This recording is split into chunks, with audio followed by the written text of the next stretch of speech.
भक्तगण, भामनी, बच्चे बच्चियां, बाल गोपाल एवं सत्संग सुनने के लिए आए हुए सत्संगी प्रेमियों, सुने, समझें तथा विचार करें। आज का सत्संग है कि ब्रह्मा विष्णु शंकर से कौन बड़ा है। उठ जा। यानी सृष्टिकर्ता ब्रह्मा, पालनकर्ता विष्णु तथा संहारकर्ता शिव से कौन बड़ा है। हम लोग या धरातल पर बहुत से लोग हैं जो ब्रह्मा विष्णु शिव की पूजा करते हैं। ब्रह्मा की पूजा इसलिए लोग करते हैं कि उन्हें सृष्टिकर्ता कहा जाता है। भगवान विष्णु की पूजा इसलिए लोग करते हैं कि उन्हें पालनकर्ता कहा जाता है। भगवान शिव की पूजा लोग इसलिए करते हैं कि उन्हें संहारकर्ता कहा जाता है।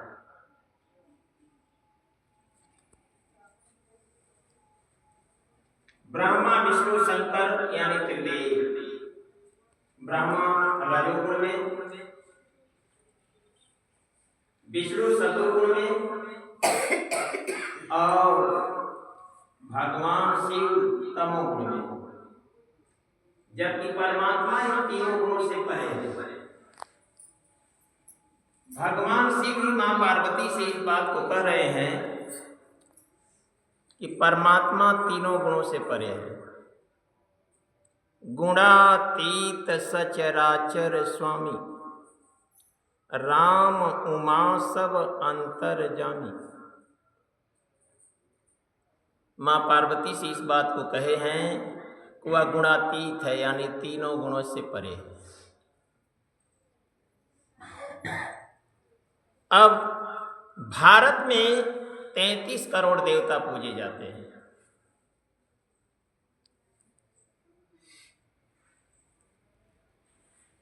तैंतीस करोड़ देवता बताए जाते हैं उड़िया कि भारत में हैं, और उनकी पूजा भी लोग करते हैं। कलयुग में इंसान की आयु कितनी है? मात्र 100 वर्ष, इतनी ही मानी गई है। एक वर्ष में कितने दिन होते हैं? 365 दिन होते हैं। 365 में 100 का गुणा कर दीजिए, कितना होगा? 36,500, यही होगा। देवता कितने हैं? 33 करोड़। अब 36,500 यही है आपके पास समय, और 33 करोड़ देवताओं की पूजा करनी है। कितने कितने दिन आप लोग करेंगे? सफल होगी? नहीं सफल होगी। सभी लोग देवी देवताओं की पूजा भी करते हैं, फिर भी दुखी के दुखी ही देखे जाते हैं। एक बार देवताओं की सभा लगी और देवताओं में संगठन हुआ कि सबसे पहली पूजा किसकी होनी चाहिए।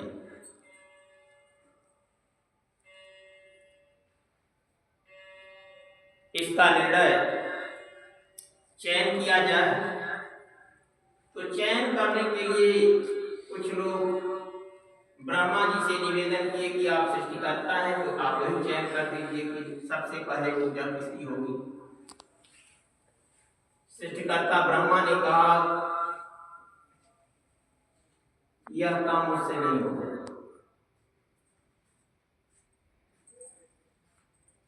तब भगवान विष्णु से लोग निवेदन किए कि आप ही चयन करिए कि सबसे पहले पूजा किसकी होगी।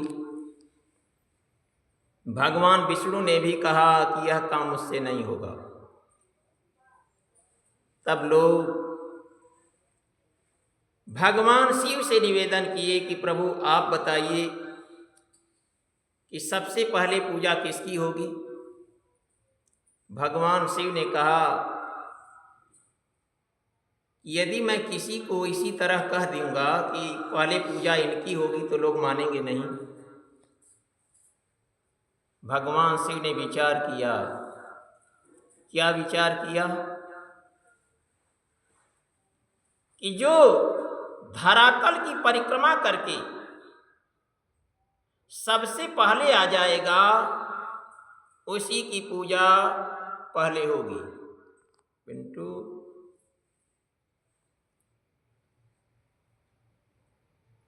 सब लोग उस बात को माने और सभी लोग अपनी अपनी सवारी पर बैठ करके परिक्रमा करने के लिए चल दिए। कार्तिकेय भी साथ में थे, वो भी चल दिए। सभी लोग परिक्रमा करने के लिए जब गए तो इधर गणेश जी बैठ करके सोच रहे हैं कि मैं कैसे परिक्रमा करूं। मेरी सवारी तो मूस है, बहुत छोटा चीज।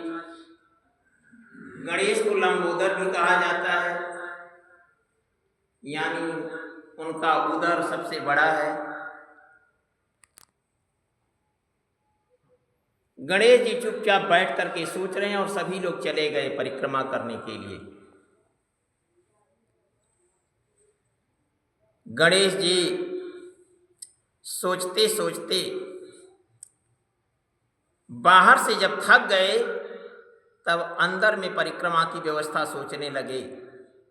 अंदर में ध्यान जमाए तो उत्तर निकला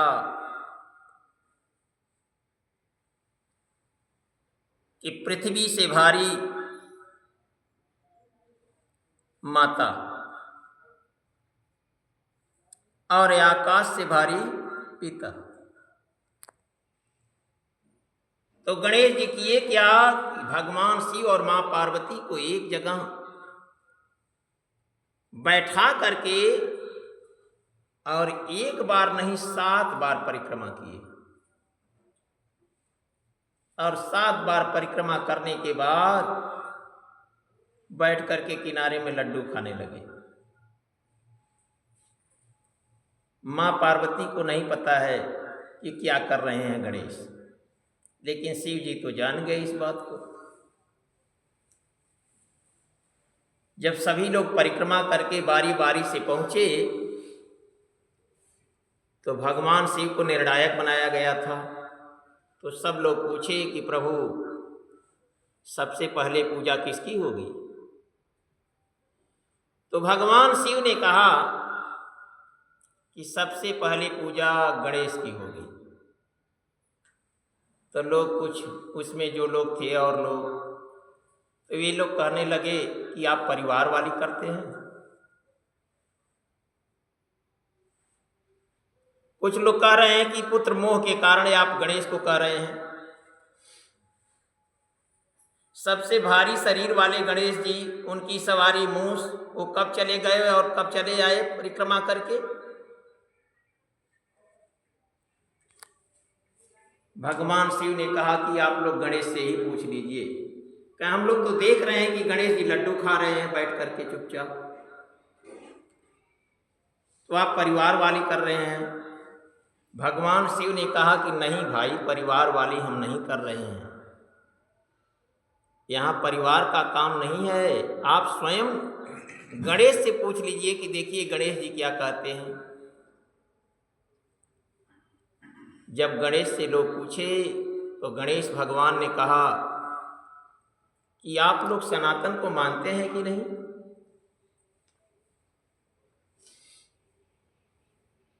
सनातन के रास्ते पर चलते हैं कि नहीं। सनातन की जय जयकार लगाते हैं।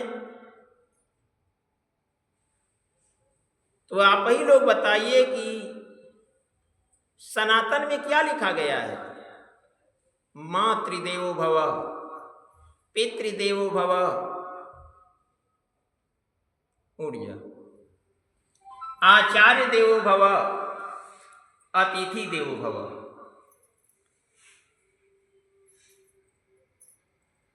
तो मातृदेवो भव लिखा गया है, और माता का दर्जा पृथ्वी से भारी होता है, पिता का दर्जा आकाश से भारी होता है। तो आप लोग बताइए कि आप दोनों लोगों को इसी कैलाश पर्वत पर बैठा करके और परिक्रमा 7 बार किए, तो अभी धरातल की परिक्रमा नहीं हुई? सब लोगों ने स्वीकार किया। इसीलिए भगवान गणेश की पूजा पहले होती है, और सभी लोग कोई भी कार्य करते हैं, कोई निमंत्रण भी लिखते हैं, या किसी विवाह उवाह का कार्य है, उसमें लिखा जाता है कि श्री गणेशाय नमः। दूसरा कारण और है गणेश की। जिस समय सतयुग था, इंसान की आयु 1 लाख वर्ष थी। उस समय अविद्या से चढ़ाई करके विद्यालोक में लोग जाते थे, और अविद्या में पहला स्थान भगवान गणेश का ही है। मूलाधार चक्र पर गणेश का निवास है। 4 पंखुड़ियों का कमल है, जिसका रंग लाल है, वहीं पर गणेश का वास है। तो पहले के लोग पिपीलिका मार्ग से जब चलते थे तो गणेश के स्थान से ही चलते थे। इसलिए भी पहले श्री गणेशाय नमः ही लिखा जाता है। काम अंदर का है, लेकिन उसे लोग बाहर करते हैं।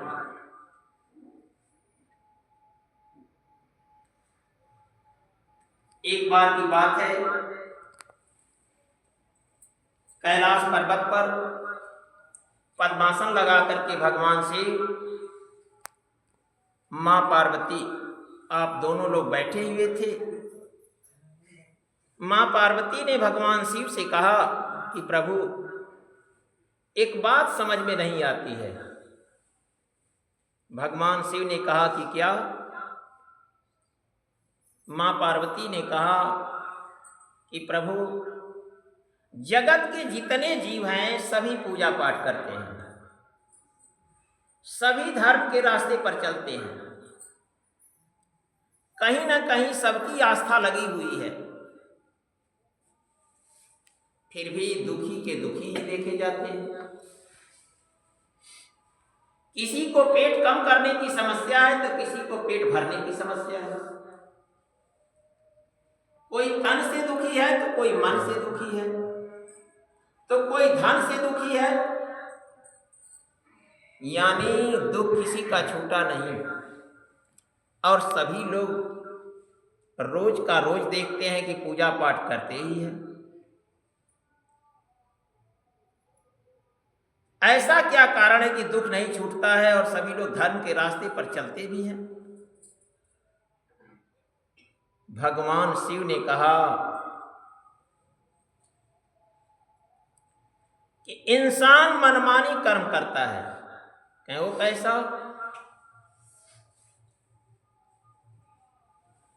पार्वती जी कहें कि कैसे? भगवान शिव ने कहा कि इंसान अपने हाथ से बनाई हुई मूर्ति की पूजा करता है।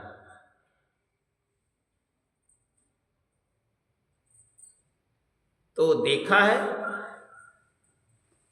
कि शिव कैसे हैं, ब्रह्मा कैसे हैं, विष्णु कैसे हैं,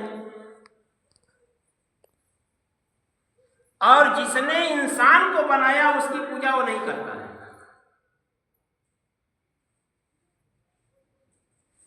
अपनी बनाई हुई मूर्ति की पूजा करता है, यानी मनमानी कर्म करता है। आप ही लोग बताइए,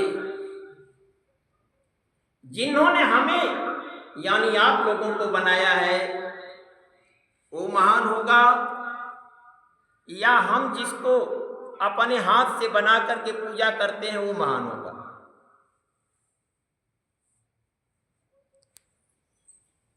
ये क्लियर है कि जिन्होंने हमें बनाया है वो महान होगा। तो हम उनको ढूंढते नहीं हैं, हम उन्हें खोजते नहीं हैं, उस रास्ते पर चलते नहीं हैं। कारण यही है दुख का।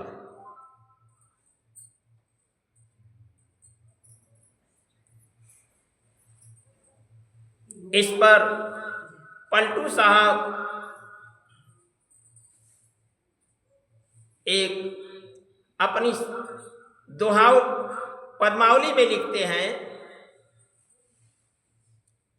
कि बड़ा हो यते ही पूजिए संतन किया विचार।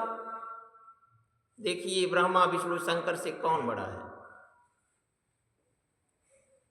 संतन किया विचार ज्ञान का दीपक लिन्हा। संतन किया विचार ज्ञान का दीपक लिन्हा। देवता 33 कोट नजर में सबको चिन्हा। सबका खंडन किया खोज के 3 निकारा। तीनों में दुई सही मुक्ति का एक द्वारा। सबका खंडन किया खोज के 3 निकारा।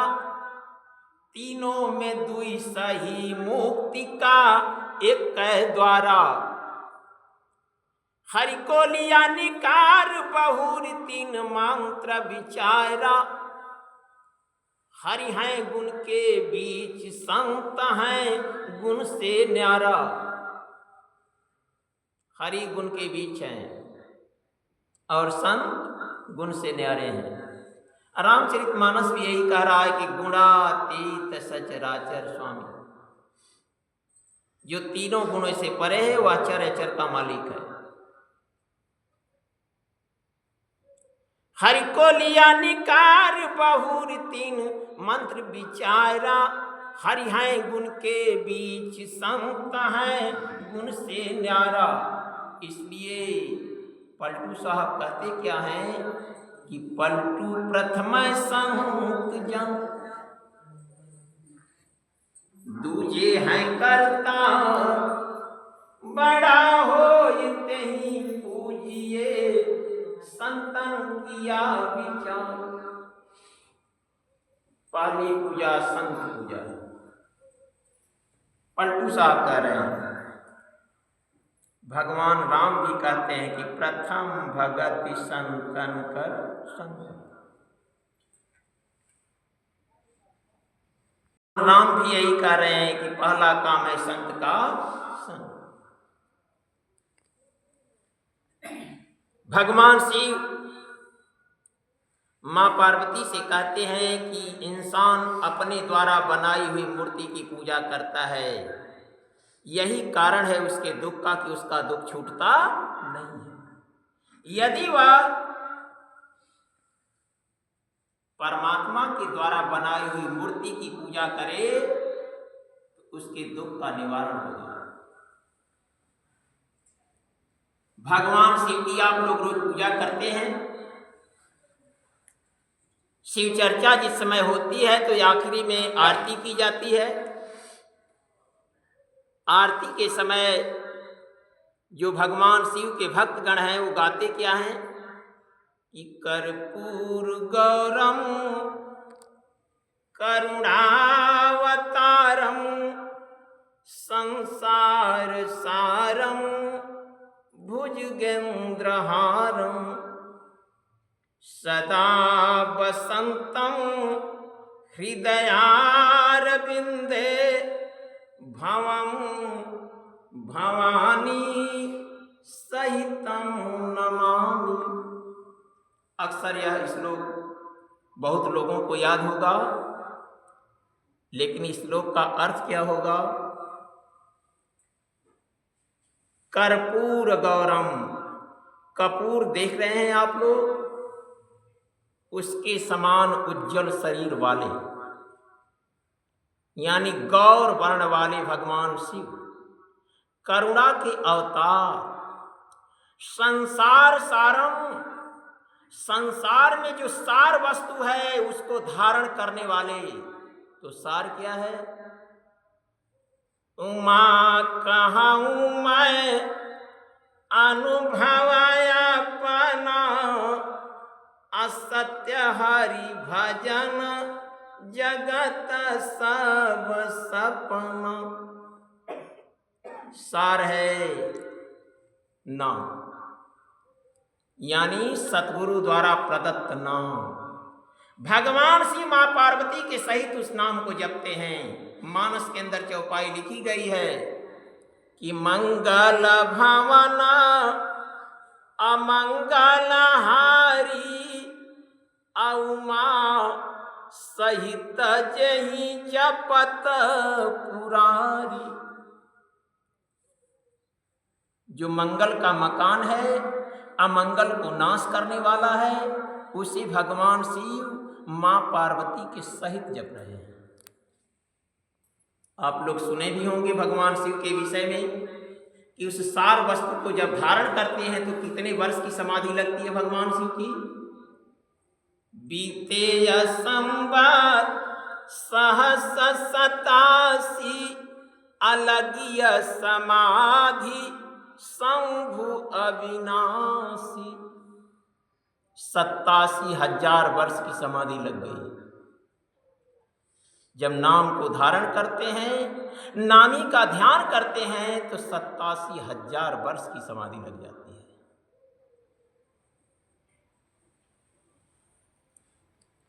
उस भगवान शिव के विषय में लिखा गया है कि कर्पूर गौरम करुणावतारम संसार सारम। आगे क्या लिखा गया है? भुजगेंद्र हारम। भुजग माने क्या होता है? सर्प। भुजग माने सर्प होता है। भुजग धन इंद्र भुजगेंद्र, यानी जो सर्पों का राजा है। तो सर्पों का राजा कौन सर्प है? बांसुकी नाग। शेषनाग की सैया पर भगवान विष्णु की व्यवस्था है और बांसुकी नाग को हार बना करके पहने हुए हैं भगवान शिव। भुजगेंद्र हारम, बांसुकी नाग का हार है उनके गले में। सदा बसंतम, रहते कहाँ है भगवान शिव? देखिए इस श्लोक क्या बोल रहा है कि भगवान शिव का निवास कहाँ है? सदा बसंतम हृदयार विंदे, हृदय में है। हृदयार विंदे, हृदय धन अरविंद। अरविंदे, अरविंद माने कमल होता है। कमल के ऊपर 12 पंखुड़ी का कमल है। वहां पर अनाहत चक्र पर, जहां पर भगवान शिव और मां पार्वती निवास करते हैं, स्थान जमा करके बैठे हुए हैं अविद्या के हृदय पर। हम लोग जिस पत्थर की पूजा करते हैं, शिव की मूर्ति बनाकर, उसमें हृदय है। मिट्टी की यदि शिव की मूर्ति बना करके करते, उसमें हृदय है। यानी पदार्थ में हृदय है, धातु में हृदय होगा। लोहा, तांबा, सोना, चांदी, रूपा, किसी चीज की मूर्ति बना करके आप पूजा करते हैं तो उसमें हृदय है। तो जब उसमें हृदय नहीं है तो भगवान शिव का निवास कैसे है? शिव के विषय में यह श्लोक लिखा भी गया है कि हृदयार विंदे भवम भवानी सहितम नमामि। है अंदर की बात, हम लोग बाहर खोजते हैं। भगवान शिव का निवास हृदय में। तो जो हृदय के रास्ते को जानने वाला होगा उसका संग करेंगे तब न बताएगा कि भगवान शिव का निवास कहाँ है और आप लोग कहाँ पूजा करते हैं, तो पूजा सफल होगी। हम गणेश को मंदिर में खोजते हैं, गणेश का स्थान मानव शरीर के मूलाधार चक्र पर है, तो गणेश का दर्शन होगा मंदिर में। किसी इंसान के पास ताकत है, बोलने वाले गणेश को बना देगा।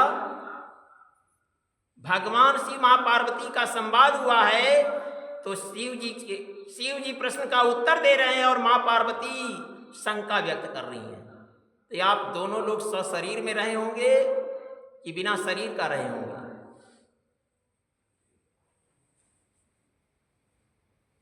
आगे सुनिए। नवरात्र के महीने में, नवरात्र आने वाला है, नवरात्र के महीने में माँ दुर्गा की पूजा की जाती है। माँ दुर्गा की पूजा की जाती है नवरात्र के महीने में।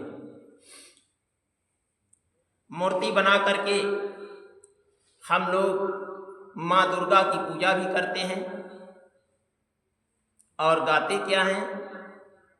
या देवी सर्वभूतेषु शक्ति रूपेण संस्थिता नमस्तस्यै नमस्तस्यै नमस्तस्यै नमो नमः। इस लोग पढ़ते हैं यार, इसका अर्थ क्या होगा? या माने संस्कृत में क्या होता है? या माने होता है जो। या देवी, जो देवी, सर्वभूतेषु, भूत माने होता है प्राणी, भूत माने होता है प्राणी। तो जो मूर्ति बना करके हम लोग पूजा करते हैं उसको प्राणी है कि पदार्थ है? विचार कर लीजिए आप लोग। जो मूर्ति बना करके हम लोग पूजा करते हैं वह प्राणी है या पदार्थ है? या देवी सर्वभूतेषु, सभी प्राणियों में, शक्ति रूपेण संस्थिता, शक्ति रूप में अवस्थित हैं, स्थित हैं। नमस्तस्यै नमस्तस्यै नमस्तस्यै नमो। उस देवी को हम लोग नमस्कार करते हैं। देवी है प्राणी में, हम लोग खोज कहाँ रहे हैं? इंसान, ईटा पत्थर, बालू सीमेंट, मिट्टी की मूर्ति, किसी धातु की मूर्ति बना करके और उसमें खोज रहा है। जबकि श्लोक कह रहा है कि प्राणी में। इधर भी छोड़ दीजिए। गीता हिंदू का महान शास्त्र माना जाता है। कचहरी में कसम खाने के लिए श्रीमद् भगवत गीता रखी भी गई है। भगवान कृष्ण के श्रीमुख से निकली हुई वाणी का व्यास जी चयन किए हैं। उसमें गीता के 18वें अध्याय के 61वें श्लोक में लिखा गया है, ईश्वर सर्वभूतानां हृदयदेशे अर्जुन तिष्ठति। ईश्वर सभी प्राणियों के हृदय में निवास करता है। सर्वभूतानां, यहां भी प्राणी की व्यवस्था है। ईश्वर कहां निवास करता है? हम लोग खोजते कहां है? पीपल में, तीर्थ में, जल में, तुलसी में और किसी धातु की बनी हुई मूर्तियों में। जबकि श्री रामचरितमानस भी गवाही देता है कि ईश्वर कहाँ रहता है। अस प्रभु हृदया छाता अविकारी, असकल जीव जग दीन दुखारी। ऐसा प्रभु सबके हृदय में विराजमान है। तो हृदय में जब विराजमान है तो उस रास्ते के राही को जब खोजेंगे तब वह रास्ता बताएगा, तब उस रास्ते पर चलने से आपको दर्शन होगा। अपने मन से मूर्ति बना करके पूजने से दर्शन नहीं होगा। अब इधर देखिए, हनुमान जी भगवान राम के क्या कहे जाते हैं? राम ने हनुमान को बचाया या हनुमान ने राम को बचाया? बोलिए मत साहब। राम ने हनुमान को बचाया या हनुमान ने राम को बचाया? हर समय संत रक्षा करते, हनुमान संत हैं। देखिए, जिस समय अहिरावण पाताल लोक लेकर के राम और लक्ष्मण को गया था, अब बलि देने वाला था, उस समय राम लक्ष्मण को कौन बचाया? हनुमान जी। हनुमान जी बचाए। जिस समय लक्ष्मण शक्ति लगी हुई थी, राम अपनी गोद में लक्ष्मण का सिर रख करके रो रहे थे। क्यों रो रहे थे? कि अयोध्या पहुंचने पर लोग यही कहेंगे कि पत्नी के चलते भाई को खो दिया। दूसरी बात,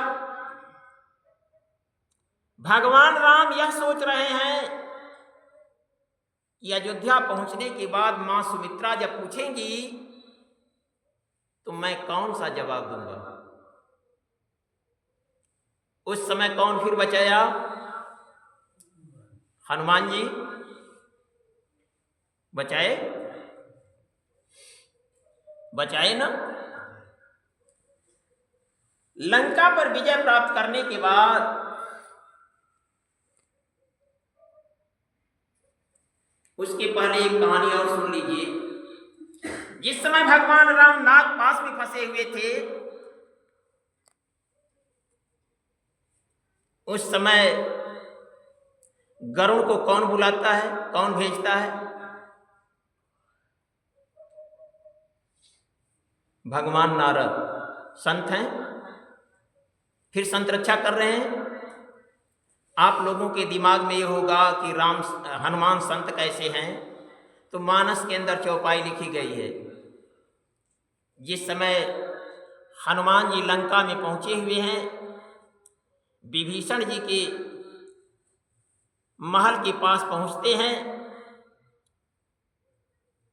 विभीषण जी के रूम पर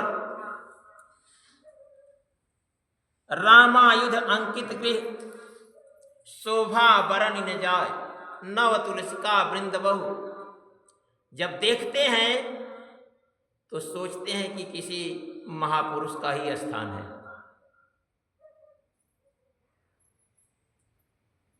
तब तक विभीषण जी जग जाते हैं।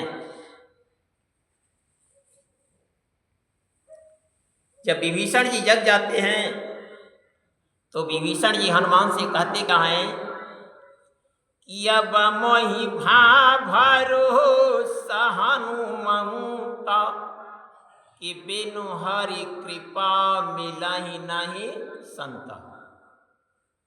हनुमान कौन है? संत। भगवंत से संत बड़ा है कि नहीं? देखिए, रक्षा कर रहे हैं। आगे देखिए,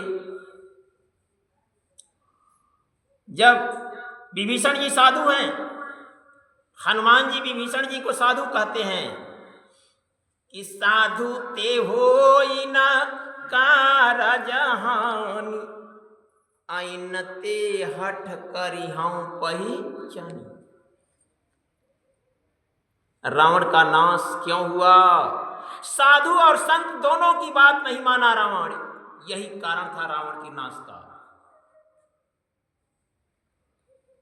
हनुमान जी कहे कि राम चरण पंकजा पूरा धरहु, लंकाया चला राजा तुम करहु। रावण से हनुमान जी ने कहा, अचल राज्य भोग भोगोगे। लेकिन हनुमान जी की बात रावण नहीं माना। बानर समझ करके, बंदर समझ रहा था, इनकार कर दिया। विभीषण जी साधु थे, वो कहे क्या कि सुपर नारी लीला रघुसाई आता जाऊ चाऊ थके आचहूं दखिनाई। दूसरे की औरत का लीलार नहीं देखना चाहिए। कैसे त्याग करना चाहिए? जैसे चौथ के चंद्रमा का इंसान त्याग करता है, वैसे त्याग कर देना चाहिए। और तुम जगत माता को ला करके कल्याण चाहते हो। यदि कल्याण चाहते हो तो जाओ, सादर ले जा करके उन्हें समर्पित करके उनके चरणों में गिर जाओ, तुम्हारा कल्याण हो जाएगा। लेकिन विभीषण को 5 लात मार करके और रावण अपने राज दरबार से निकाल दिया। बहुत विभीषण पैर पर गिरे मारने के बाद भी कि भैया बात को मान लो, लेकिन माना नहीं। तब विभीषण ने क्या कहा कि राम सत्य संकल्प प्रभु सभा काल वसुतो, मैं रघुबीर शरण यबू जाऊं देहु जनिखोर। अस कही चला विभीषण जवाही, आयु अही न भया सब तबही।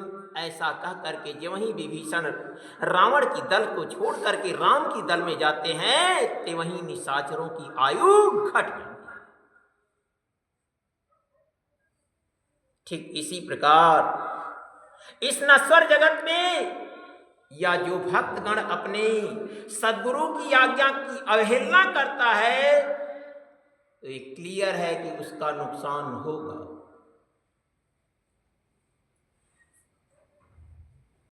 रावण चक्रवर्ती राजा था, विद्वान था, लेकिन बात अपनी विद्वता के कारण नहीं माना। वो अपने को चालाक समझ रहा था, नुकसान हुआ। लंका पर विजय प्राप्त करके जब भगवान राम विजय जब हासिल हो गई, जब चलने लगे तो सबको पुरस्कार बंटने लगा ना। पुरस्कार जब बंटने लगा तो हनुमान जी को कौन पुरस्कार राम दिए? अपने गले की माला, बहुत बेशकीमती माला थी। उस माला पर हक तो किसी पति के सामान पर हक पत्नी का होता है। लेकिन जब उस माला को दे दिए आप, और उस माला को हनुमान जी ले जाकर के एक किनारे बैठ करके करते क्या हैं, दांत से कट कट काटते हैं, फोड़ते हैं। जब उसमें राम नहीं दिखाई देते हैं तो फेंक देते हैं।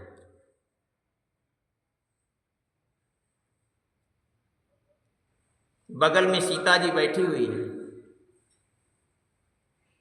सीता जी क्या करती हैं? क्यों नहीं ला के दो, क्यों नहीं दे देती हैं राम जी को? दे देती हैं, मतलब दिखाती, इशारा करती हैं कि देखिए आप इतनी बड़ी कीमत की चीज आप उनको दे दिए और उसकी कदर नहीं कर रहे हैं, फोड़ फोड़ फेंक रहे हैं।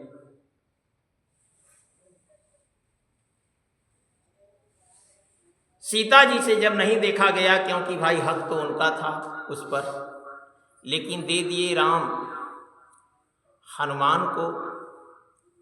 हनुमान जी जब उसको फोड़ करके जब फेंक रहे हैं तो सीता जी से नहीं देखते बनता, तब कहती हैं कि ये क्या कर रहे हैं हनुमान?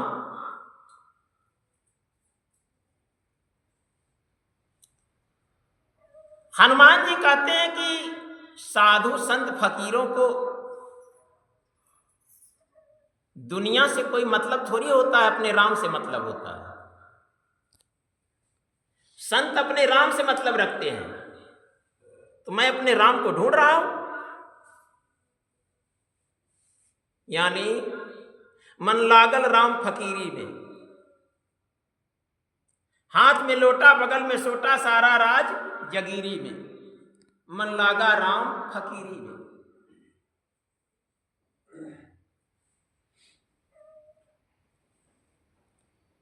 राम देख रहे हैं, सीता जी को क्रोध आ जाता है, कहती हैं कि उसमें नहीं है राम तो तुम्हारे में है क्या?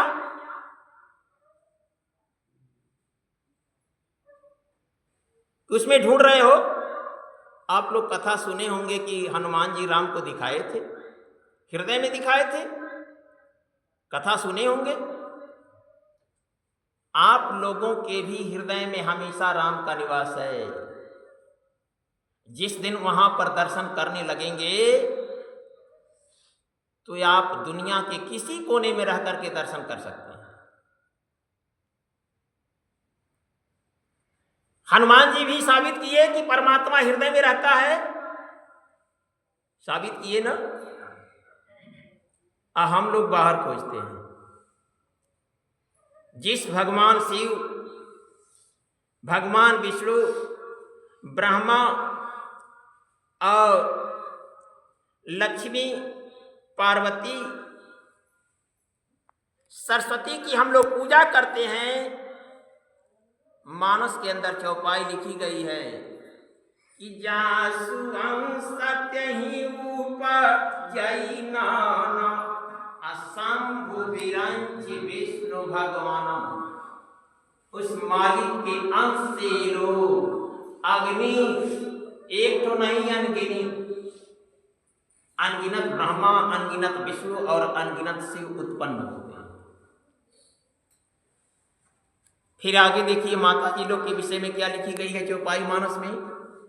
उपजहि जासुअहु सगुन खानी, आया गणित उमाय रमा ब्रह्मानी। अनगिनतिन ब्रह्मानी, अनगिनतिन लक्ष्मी, अनगिनतिन पार्वती उस अंश से पैदा होती है। तो कोई होगा तब तो लिखा गया है मानस के अंदर, बिना हुए तो लिखे नहीं गोस्वामी जी। रामचरितमानस का 24 घंटे पाठ हो रहा है, हर गांव में हो रहा है, देख रहे होंगे आप लोग। तो मानस महान पवित्र पुस्तक होगी तब तो होगा।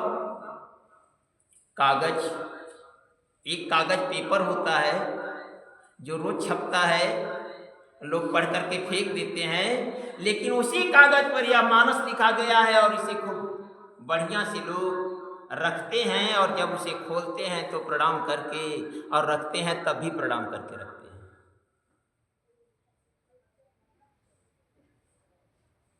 और इसी मानस में भगवान के कई स्थान वर्णन किए गए हैं जिसमें केवल हृदय आया है। परमात्मा हृदय में रहता है, और उस परमात्मा को खोजने के लिए किसकी जरूरत होगी? भगवान राम स्वयं कहते हैं लक्ष्मण से। एक बार गोदावरी नदी के तीर पर मर्यादा पुरुषोत्तम भगवान राम आसन लगा करके बैठे हुए हैं। लक्ष्मण जी शंका व्यक्त करते हैं कि प्रभु,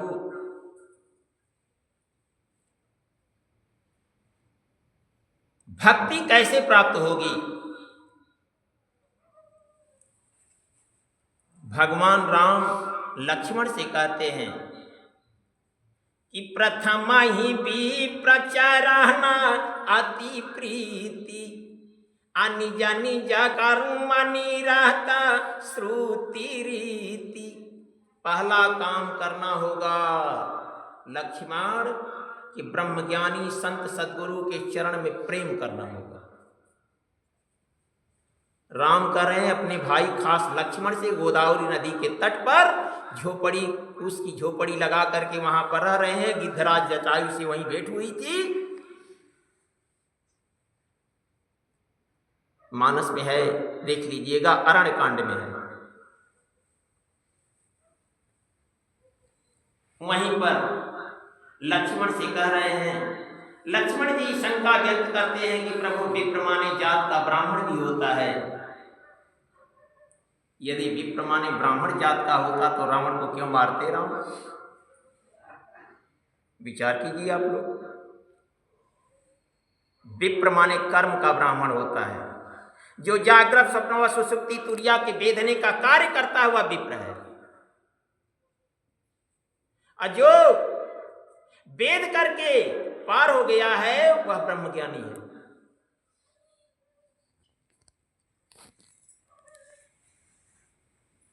भगवान राम से लक्ष्मण कहते हैं कि प्रभु थोड़ा और खोल करके बता दीजिए।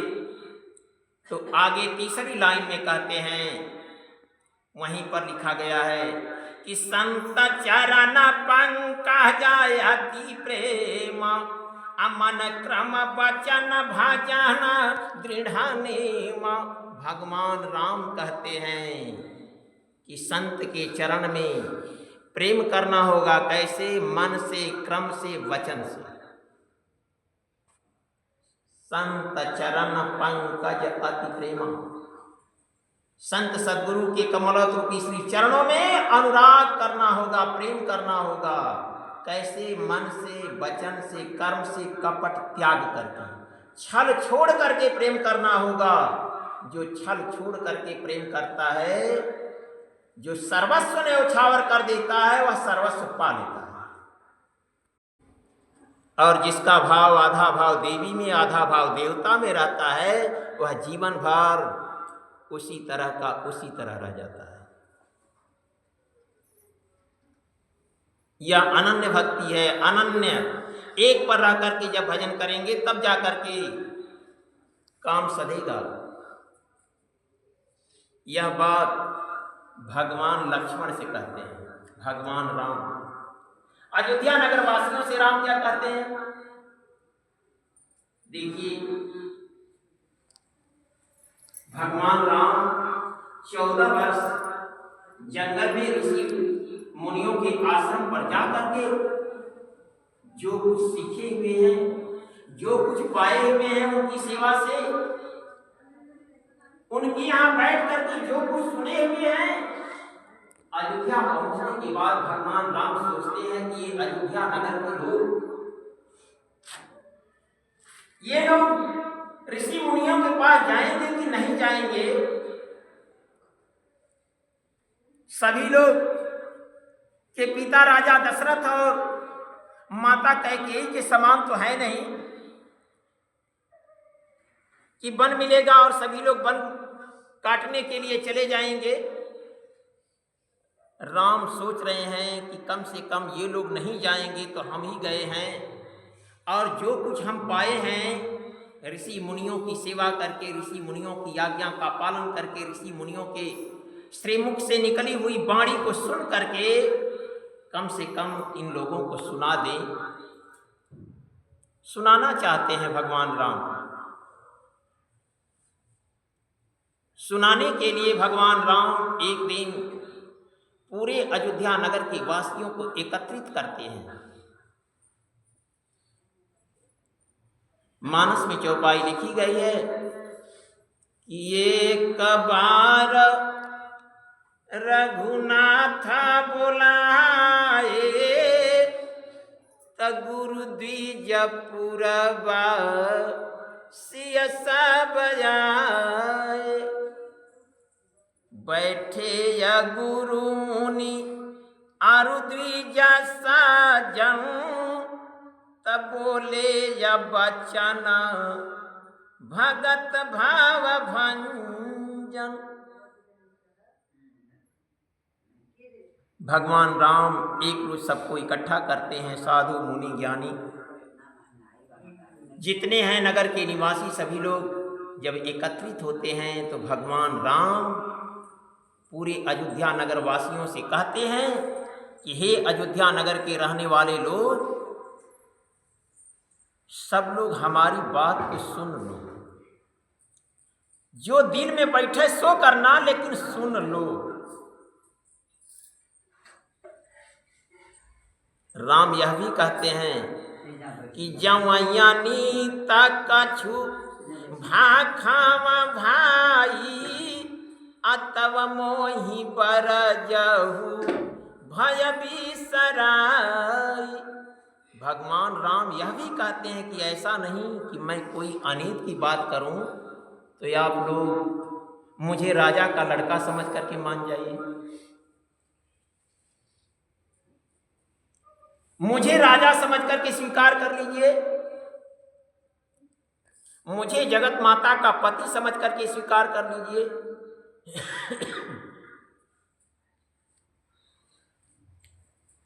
मुझे पूरे नगर में श्रेष्ठ समझ करके स्वीकार कर लीजिए, ऐसी कोई बात नहीं। भय छोड़ करके आप लोग मना कर दीजिएगा कि आप गलत हो गए। मैं आप लोगों से पहले ही कह दे रहा हूं, यदि मैं कोई अनित की बात करूंगा तो ऐसा नहीं कि आप लोग स्वीकार कर लीजिएगा, भय छोड़ करके मना कर दीजिएगा। क्यों? यह सिफारिश का कार्य नहीं है, यह परमार्थ का कार्य है। यह परमार्थ का कार्य है। जौ अनीत कछु भाखों भाई, अतौ मोहि बरजहु भय बिसराई। भगवान राम अयोध्या नगर वासियों से कहते हैं कि हे अयोध्या नगर के रहने वाले लोग, यह मानव का चोला जानते हो कैसे मिला है? यह चोला कैसा है? लोग कहते हैं कि नहीं प्रभु बताइए। देखिए 14 साल में जो पाए हुए हैं वह बांटना चाहते हैं।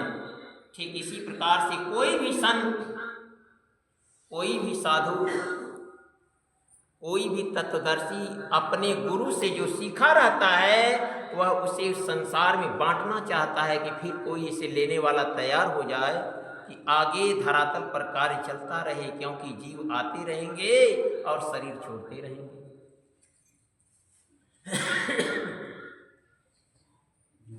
यही हाल राम बांटना चाहते हैं। कहते हैं कि बड़े भाग मानुष तन पावा, सुर दुर्लभ सब ग्रंथा निगावा। बड़े भाग मानुष तन पावा, असुर दुर्लभ सब ग्रंथा निगावा।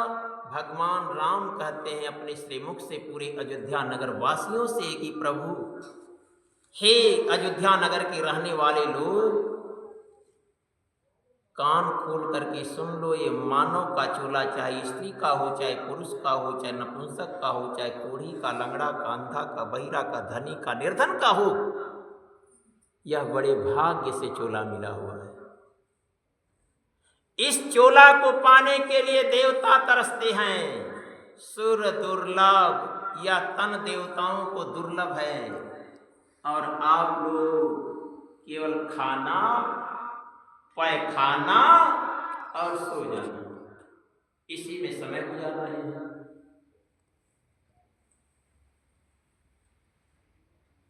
इस चोला को पा करके जो अपने जीव की जोनी नहीं छुड़ाया तो महाकृत धनी है।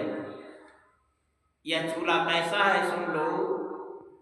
राम कहते हैं कि साधन धाम मोक्ष कर द्वारा, अपाई न जहीं पर लोक सवारा। यह चूल्हा साधन का मकान है और मोक्ष का फाटक है। इस समय आप लोग मोक्ष के फाटक पर खड़े हैं। अब आप लोगों के ऊपर है कि आप 84 कमाना चाहते हैं या 84 से पार होना चाहते हैं, मोक्ष को प्राप्त करना चाहते हैं। यह चूल्हा ऐसा है कि मोक्ष का फाटक है, लेकिन इंसान 84 कमाने की कोशिश करता है। किसको पूछ करके? देवताओं को। कबीर साहब एक भजन लिखते हैं कि करहूं जतन सखी सैया मिलाना की, करहूं जतन सखी सैया मिलाना की, करहूं जतन सखी गरिया गुरवा सुप सुपेलिया, गरिया गुरवा सुपा सुपेलिया, तज दे बुधिया लाड़ा कैया खिलाना की, करहूं जतन सखी सैया मिलाना की, करहूं जतन सखी। इसमें माताएं, बहनें, बेटियां, बहुएं भी बैठी हुई हैं। जब बचपना होता है आप लोगों का, उसमें खिलवाड़ खेलती हैं, बुढ़ही बुढ़ा का विवाह खेलती हैं, लेकिन जब विवाह हो जाता है तो फिर खेलती हैं मास्टर साहब? नहीं खेलती हैं। क्लियर है एकदम? नहीं ना खेलती हैं।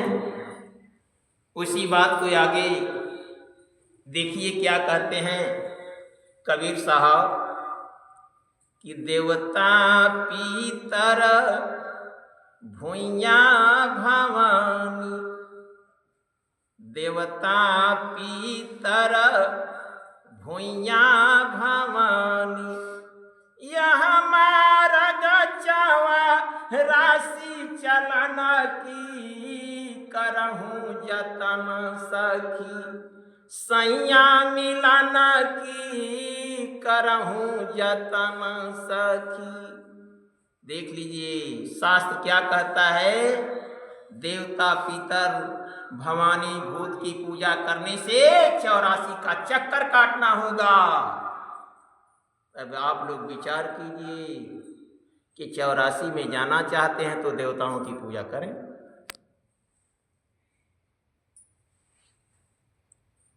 यदि 84 से पार होना चाहते हैं तो संत को पकड़ लें।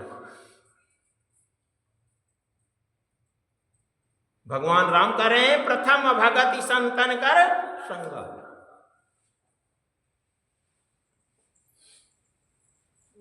84 से पार होना है तो संत का संग करना होगा। इंसान, देवता, पितर, अभी आपको बताए कि इंसान की आयु कितनी है और देवता कितने हैं, पूजा संभव होगी? नहीं संभव होगी। लेकिन यह पूजा एक ऐसी पूजा है कि परमात्मा भी आपके मानव शरीर में ही निहित है और ब्रह्मा, विष्णु, शंकर, गणेश भी आपके शरीर में ही निहित है। इस पूजा को करने से, यानी वर्तमान संत सद्गुरु की पूजा करने से सभी पूजाएं हो जाएंगी। कैसे?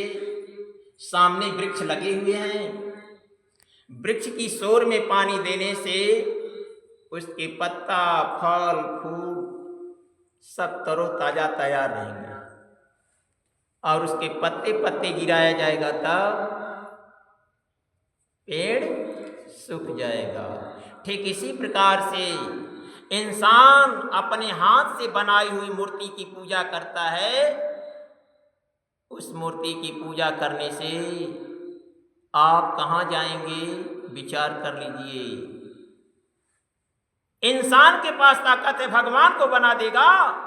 अरे भगवान के पास ताकत है, इंसान बनाता है बोलने वाला। किसी इंसान के पास ताकत है, बोलने वाली मूर्ति बना देगा? जिस माँ की हम लोग नवरात्र में पूजा करते हैं, 3 दिन धूमधाम से, सप्तमी से शुरू होता है, नवमी तक चलता है, और एक दो रोज बाद ले जा कर के उस माँ को कहाँ फेंकते हैं मास्टर साहब? पोखरा में। हमारे देश के प्रधानमंत्री जी गंगा जी में फेंकने के लिए मना कर दिए। क्यों? गंगा जी गंदी होती है।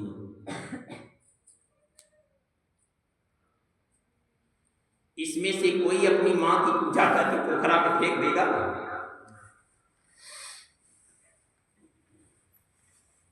यही है पूजाएं हम लोगों की। यही कारण है ऐसी पूजा करने से दुख छूटता नहीं है। दुख छूटेगा कब? जात जात है और काट काट है। तो ये आप किसके अंश हैं? भगवान राम स्वयं कह रहे हैं अयोध्या नगर वासियों से कि आप अंश किसके हैं? ईश्वर अंश जीव अविनाशी। जीव ईश्वर का अंश है और अविनाशी है, इसका विनाश नहीं होता। कर्म के अनुसार शरीर छोड़ता है और धरता है।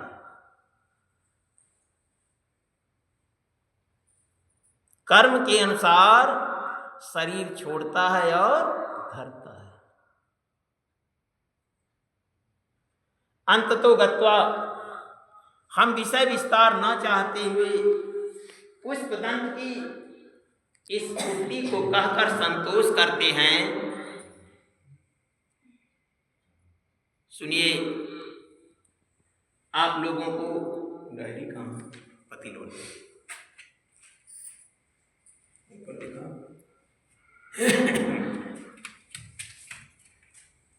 हनुमान चालीसा में भी लिखा गया है कि और देवता चित्त न धरई हनुमत से सर्व सुख करई। हनुमान चालीसा रोज पढ़ा जाता है। गोस्वामी जी हनुमान चालीसा में भी लिखे हैं कि और देवताओं को चित्त में मत धारण करो, केवल एक की पूजा करो। हनुमान जी पर वहां निशाना है तो हनुमान संत है। जिस समय लंका पर विजय प्राप्त करके आप सभी लोग आए हुए थे तो किस शरीर में आए हुए थे अयोध्या में मास्टर साहब? नहीं पता? बोलिए। मानव शरीर में आए हुए थे। मानस में चौपाई लिखी गई है।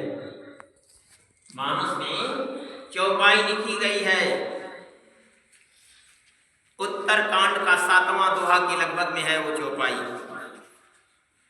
आप लोग पढ़ करके देख लीजिएगा कि हाँ लिखी गई है कि नहीं।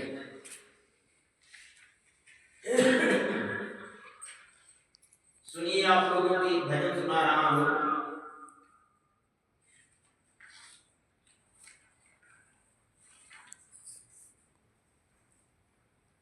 अंततो गत्वा हम विषय विस्तार न चाहते हुए उस पतंग की सूक्ति को कहकर संतोष करते हैं। क्या तो कर पल भर में ही आग दोष जारी है हो जा पर सदगुरु दया के ना जर फेरी है हो जा पर सदगुरु दया के ना जर फेरी है हो जा पर सदगुरु दया के हो कर पल भर में ही आग दोष जारी है हो जा पर सदगुरु दया के ना जर फेरी है हो जा पर सदगुरु दया के सदगुरु स्वामी होले करुणा के खाना। करुणा सागर है वो, करुणा निधान कहा जाता है। सदगुरु स्वामी होले करुणा के खाना तीरथ पति बसाए उनके चरनावा श्रम, देखिए बहुत अनमोल वाणी लिखी गई है कि बिना श्रम के उभावा सिंधु तारी हाय हो, जा पर सदगुरु दया के ना जर फेरी हाय हो, जा पर सदगुरु दया के ना जर फेरी हाय हो, जा पर सदगुरु दया के बिना श्रम के उभावा सिंधु तारी हाय हो, जा पर सदगुरु दया के ना जर फेरी हाय हो, जा पर सदगुरु दया के। आगे क्या लाइन कह रही है कि गुरु से जो नेहा करी, गुरु से जो भक्त प्रेम करेगा हो, गुरु से जो नेहा करी गुरु कही पूजा, गुरु कही ध्यान करी और कना दूजा। देखिए बहुत अनमोल वाणी है। गुरु से जो नेहा करी गुरु कही पूजा, गुरु कही ध्यान करी और कना दूजा। यही बात कबीर साहब अपनी दोहावली में लिखे हैं। मन तू हंसन से साहिब तज भटकत काहे फिरे, सतगुरु छाड़ी और को ध्यावे तो कारज एक न सरे, एक ठे कारज न होगा। कबीर मतलब साधारण इंसान की बात नहीं है। तो गुरु से जो नेहा करी गुरु कही पूजा, गुरु कही ध्यान करी और कना दूजा। तो होई का वैसन भक्त से, अरे वैसन भगत से जा महाराज डारी हाय हो, जा पर सदगुरु दया के ना जहर फेरी हाय हो, जा पर सदगुरु दया के ना जहर फेरी हाय हो, जा पर सदगुरु दया के। वैसन भगत से जा महाराज डारी हाय हो, जा पर सदगुरु दया के ना जहर फेरी हाय हो, जा पर सदगुरु दया के। तीसरी लाइन क्या कहती है कि सदगुरु ब्रह्मा विष्णु है भोलेनाथ हो। दूसरी जगह सूक्ति लिखी गई है कि गुरुर ब्रह्मा गुरुर विष्णु गुरुर्देव महेश्वर, गुरु साक्षात परम ब्रह्म तस्मै श्री गुरुवे नमः। यही बात यहाँ भी है, गुरु ही सब कुछ है। तीसरे जगह बता दे रहे हैं, श्री रामचरितमानस का तीसरा श्लोक लिखा गया है कि शंकर है कौन। वंदे बोधमयम नित्यम गुरु शंकर रूपिणम, जमाश्रितो ही वक्रोपि चंद्र सर्वत्र वंदते। वही लाइन इधर बोल रही है कि सदगुरु ब्रह्मा विष्णु है भोलेनाथ हो, चारों पदार्थ हुए गुरु के ही हाथ हो। यह लाइन कह रही है, अब रामचरितमानस से मिला लीजिए। रामचरितमानस में एकदम शुरू एक ही पन्ना पलटेंगे तो दूसरे पृष्ठ पर लिखा गया है कि सुन समझाही जान मुदित मन मज्जाही अति अनुराग, लहाही चारि फल यछतन साधु समाज प्रयाग। तो सदगुरु ब्रह्मा विष्णु है भोलेनाथ हो, चारों पदार्थ हउए गुरु के ही हाथ हो। गुरु भक्त का बोला,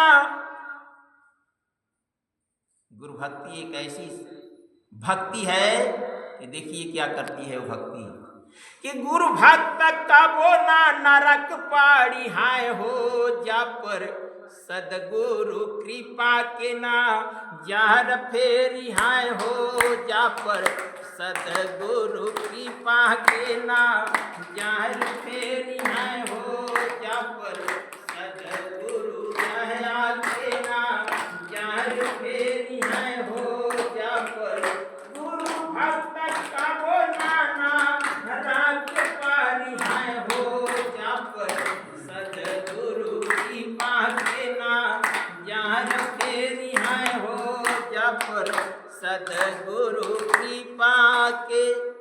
आखिरी लाइन क्या कहती है, नाम धानी संत होला भव भयहारी, भव के दुख को काटने वाले। नाम धानी संत होला भव भयहारी, आ कोई ना समर्थ वैसन त्रिभुवन मझारी, सदगुरु के समान कोई सामर्थ्यवान नहीं है। सभी लोग सदगुरु के दास हैं, सदगुरु किसी का दास नहीं है।